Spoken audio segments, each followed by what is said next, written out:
The Philippines, a beautiful country, has faced dangers from within for a long time. Groups like the Abu Sayyaf and the New People's Army have been fighting the government. And international terrorist groups have also caused problems. Because of these complicated security issues, the Philippines needed some very specific plans to fight back. That's where Blackwater comes in, a company known for trouble, now called Academy. People say they were involved in the Philippines' fight against these groups, and that brings up some important questions. What were they really doing there? Were they doing the right thing? And what does it mean for the bigger picture around the world? The Philippine government wanted to stop these threats, so they asked for help from outside. That's when Blackwater, a private military company, reportedly showed up. People started whispering about elite soldiers working in secret, training local forces, and giving advice on strategy. These whispers became louder and louder, with many people worried about letting a foreign company, whose goal is to make money, handle national security. Using private military companies in war zones is a big deal, and it brings up a lot of tricky questions about what's right and what's legal. Blackwater especially has been in trouble before, accused of hurting people and not taking responsibility. So them being in the Philippines makes us look closely at the shadowy world of these private armies and how they affect the countries they work in. What happened in the Philippines shows us how hard it is to deal with groups fighting the government. As we look closer at what Blackwater was allegedly doing there, it's important to think about what it means for the Philippines' independence, whether it was the right thing to do, and what other powerful countries are involved. Nobody knew exactly what Blackwater was doing in the Philippines. It said they had two main jobs. First, they were supposedly training the Philippine military and police. People said this training was really tough, and covered a lot. Blackwater operatives, many of whom used to be elite soldiers, were reportedly teaching advanced shooting skills, close-range fighting, and how to fight in cities.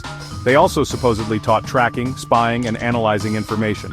The goal was simple: make the local forces better at fighting the insurgents. Second, Blackwater was allegedly doing more than just training. They were supposedly giving high-level advice to Philippine officials.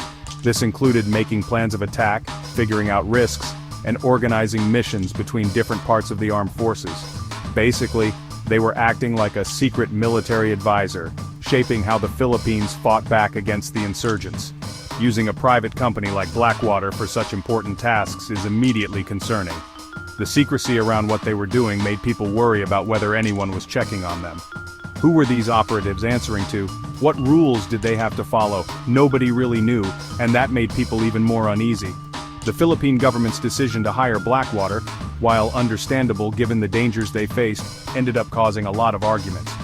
It shows the tough choices governments have to make when dealing with complicated threats. They often have to choose between needing safety and the possible bad outcomes of these partnerships. Blackwater being in the Philippines quickly caused a lot of trouble. People who disagreed with it, both in the Philippines and around the world, brought up several worries. The biggest problem was the secrecy around what Blackwater was doing. Their agreements were hidden. There was almost no public information about their activities, their rules, or who would punish them if they did something wrong.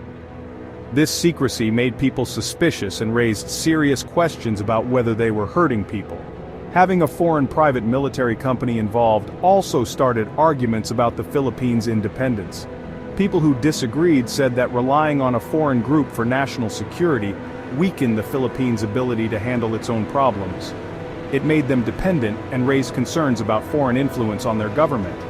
This was a sensitive issue because the US military had been in the Philippines before, and many Filipinos had bad memories of that. Besides the practical worries, using Blackwater started a deeper discussion about war itself. People argued that letting private companies fight wars was wrong. It got rid of the usual rules and oversight that a national army has, making it easier to use violence without anyone stopping them. The fact that these companies are driven by profit made people even more uneasy, worried that they might do more than they were supposed to and make the conflict worse. As the sun set on the islands of the Philippines, a new power began to appear.